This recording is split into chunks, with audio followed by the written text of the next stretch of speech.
Hello student, good morning.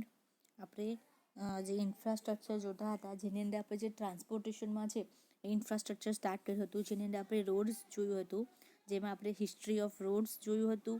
પછી એમાં રોડમાં કયા ફ્યુચર તમે ઇનોવેશન આઈડિયા ઇન્ક્લુડ કરી શકો છો, તો ગ્લો ઇન ધ ડાર્ક, પછી ઇન્ટરેક્ટિવ લાઇટ્સ, પછી વિન્ડ પાવર લાઇટ્સ, પછી સોલાર રોડ વેઝ, પછી ટ્રાફિક ટેકનોલોજીસ, એના પછી smart life poles.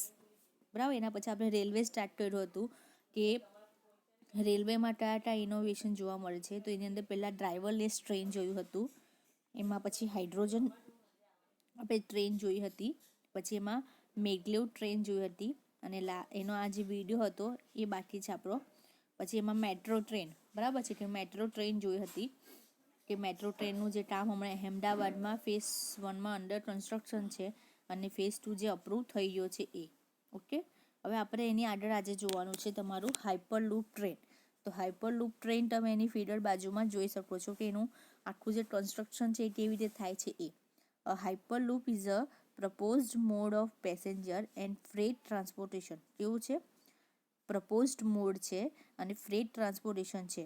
The hyperloop transport technologies are in the progress to sign a letter of intent with the Indian government for a proposed route between the Chennai and Bengaluru. Chennai અને બેંગલુરુ વચ્ચે જે તમારું transportation છે એના દ્વારા એને ગવર્મેન્ટ પ્રપોઝડ રૂટ માટે એને ફાઇન કરવામાં જોવામાં આવે છે. If things go a planned, a distance of 345 kilometre could be covered in 30 minutes. 345 જેટલું કિલોમીટર તમે ખાલી 30 મિનિટની અંદર એને શું કરી શકો? પૂરું કરી શકો, એટલી એની સ્પીડ છે. બરાબર. હજુ એ પણ એ પ્લાનિંગ કરવામાં આવે છે તમારા ચેન્નઈ અને બેંગલુરુ વચ્ચેનું. ઓકે. એટલે હાઇપરલૂપ ટ્રેન જો એનું આખું સ્ટ્રક્ચર તમે જોઈ શકો છો, બાજુમાં આપ્યું જ છે. On February 22, 2018, હાઇપરલૂપ 1 has the entered into a શું છે મેમોરન્ડમ of understanding with the government of Maharashtra to build a hyperloop transportation system between the Mumbai and Pune that would cut the travel time from the current 180 minutes to just 20 minutes. બરાબર. જે એમ 180 minute થાય છે મુંબઈથી પુણે જતા, તે તમે ખાલી 20 મિનિટમાં જઈ શકો છો. બરાબર. તો એવું એ ગવર્મેન્ટ જે છે મહારાષ્ટ્રનું તેવું પ્લાનિંગ કરી રહ્યા છે. બરાબર. હવે અહીંયા એ શું હતું અત્યાર સુધી આટલા આપણે જોયા, જે હાઇપરલૂપ ટ્રેન 4, એ બધું તમારા રેલવેના જે ટ્રાન્સપોર્ટેશનની સિસ્ટમમાં છે એમાં શું ફ્યુચરિસ્ટ વિઝન છે એ જોયું આપણે. હવે એની આગળ છે તમારું એરપોર્ટ્સ. તો એરપોર્ટ્સ બી એક ટ્રાન્સપોર્ટેશનનું જ છે, કેટેગરી છે. એ તો હવે એરપોર્ટમાં શું ફ્યુચર ઇનોવેશન એરપોર્ટ્સ છે એ જોવાનું છે. કે પહેલું છે ઓટોમેટેડ ચેક ઇન. જે ચેક ઇન કરવાની પ્રોસેસ છે એ ઓટોમેટિક થશે. Once check in and a scan, passengers are issued with the biometric token that serve as a passport, a boarding pass and ID from the journey. તમે કોઈ પણ આપણે journey કરવી હોય તો આપણી પાસે પાસપોર્ટ, બોર્ડિંગ પાસ અને આઈડી હોવું જરૂરી છે. બરાબર છે. તો એને ટોકન તરીકે ઇસ્યુ કરવામાં આવશે. બરાબર. એટલે એ ટોકનને પછી તમારે શું કરવાની, અહીંયા જ્યાં પર સ્કેન કરવાનું હોય ત્યાં લગાવી દેવાની, એટલે તમારું ડાયરેક્ટ ચેક ઇન થઈ જાય એ રીતે. પછી છે બેગ કલેક્શન એન્ડ ટ્રેકિંગ. બેગનું કલેક્શન અને ટ્રેકિંગ છે. On the arrival, the passenger simply drop their bags at the one of the many drop off points connected to the high speed conveyor belt. તમને ખબર છે conveyor belt જે continue જે rotate થતું હોય છે તે, એટલે તમારે એક જગ્યા પર મૂકી દેવાનું, એ આખું સ્કેનિંગ થઈને તમારા બીજા એન્ડ ઉપર તમને મળી જશે. એટલે એ રીતે એની વધારે પડતી એવી આખીની સિસ્ટમ ગોઠવાયેલી હશે. થર્ડ છે તે લેઝર મોલેક્યુલર બોડી સ્કેનર. બરાબર. બોડી સ્કેનર છે. The originally develop as a medical device, the scanner which are effective from the distance of 164 feet can be detected contraband or dangerous chemical in the passenger clothing or their luggage without the needed for the physical search. બરાબર. એવું એક body સ્કેનરનો use કરવાનો છે. 164 ફીટની ફીટે પણ તમે કંઈક એવા chemical harmful થાય એવા હોય તમારા લગેજમાં કે તમારા બોડી ઉપર, તો એને એને શું થાય, આઈડેન્ટિફાઈ કરી શકે, બરાબર, એને કંટ્રોલ કરી શકો કોઈ બી ફિઝિકલ ટચ કર્યા વગર. તો એ ટાઈપનું તમારું બોડી સ્કેનર આવી જશે. પછી છે તમારું biometric scanner. As part of the check-in process, passenger will be scanned for the biometric identify like the facial features and fingerprint to vary their identify. તો બાયોમેટ્રિક સ્કેનરમાં તમારું કોઈ ફેસનું સ્કેનરથી અથવા તમારી ફિંગરપ્રિન્ટથી તમે એનું પ્રોસેસ કરી શકો છો. 5th છે ટ્રાન્સલેશન ટેકનોલોજી, અને 6th છે પાર્કિંગ રોબોટ્સ, બરાબર. તો એ પણ વસ્તુ પાર્ટ 1 હોય તો એ રોબોટનો થ્રુ કરી શકો છો. એટલે આ ટાઈપની ફેસિલિટી તમારે ત્યાં જોવા મળે છે એરપોર્ટની ઉપર, કે એરપોર્ટમાં તમે આવી સિસ્ટમ પ્રોવાઈડ કરો તો ઇઝીલી ચેક ઇન અને ચેકઆઉટ થઈ શકે, બરાબર. પ્લસ ટાઈમ કન્ઝર્વ થાય છે એ ઓછો થઈ શકે, બરાબર. પછી છે ટ્રાન્સપોર્ટેશનમાં સી પોર્ટ્સ છે. તેમાં ફ્યુચર ઇનોવેશન શું છે કે access control, wireless mobility, networked video surveillance, પછી કન્ટેનર સિક્યુરિટી અને સોર સાઇડ પાવર. સીપોર્ટમાં આટલા ફ્યુચરિસ્ટિક ઇનોવેશન છે. તમે સારું એવું કંટ્રોલ કરી શકો, વાયરલેસ મોબિલિટી હોય એ રીતે. પછી રિવર વેની અંદર there are the 111 inland national waterway in India. કેટલા છે? 111 છે river ways. 106 new way created in 2006.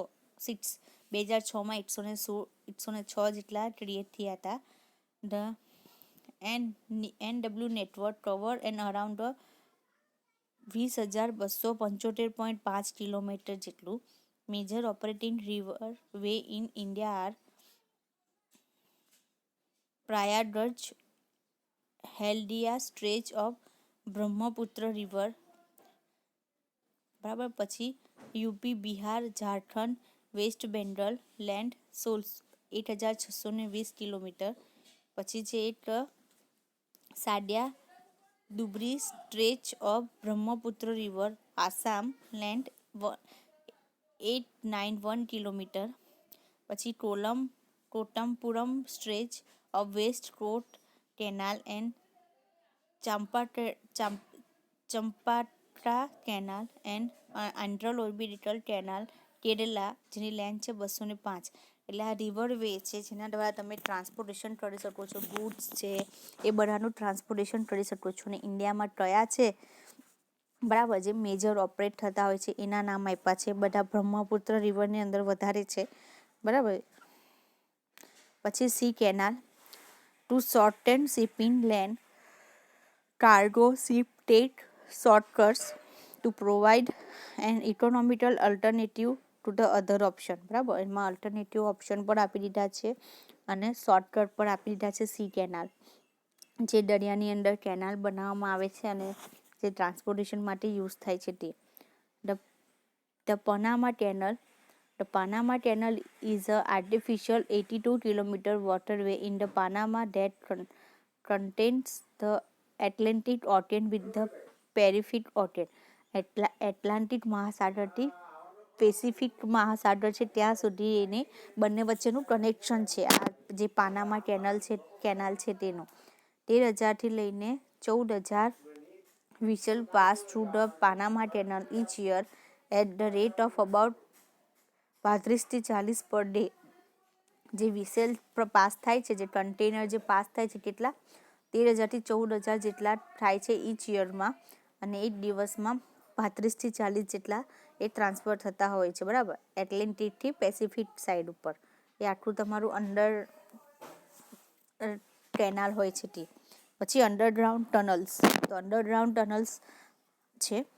Tunnel is the underground passage way dug through the surrounding soil, earth, rock and the enclosed expert for the entrance and exit commonly at each end, બરાબર. કોઈ પણ exit અને એનું entrance હોય છે એક and ઉપર, અને એ કેવું હોય છે આખું જમીનની અંદર હોય છે, આજુબાજુ માટીથી ઢાંકીને એવી રીતે બનાવવામાં આવે છે અંડરગ્રાઉન્ડ ટનલ.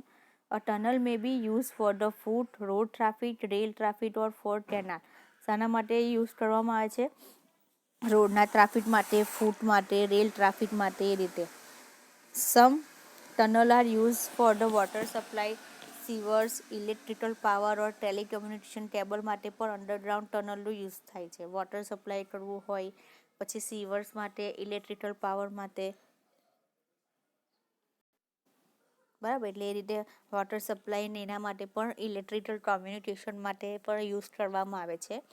પછી secret tunnel are build for the military purpose.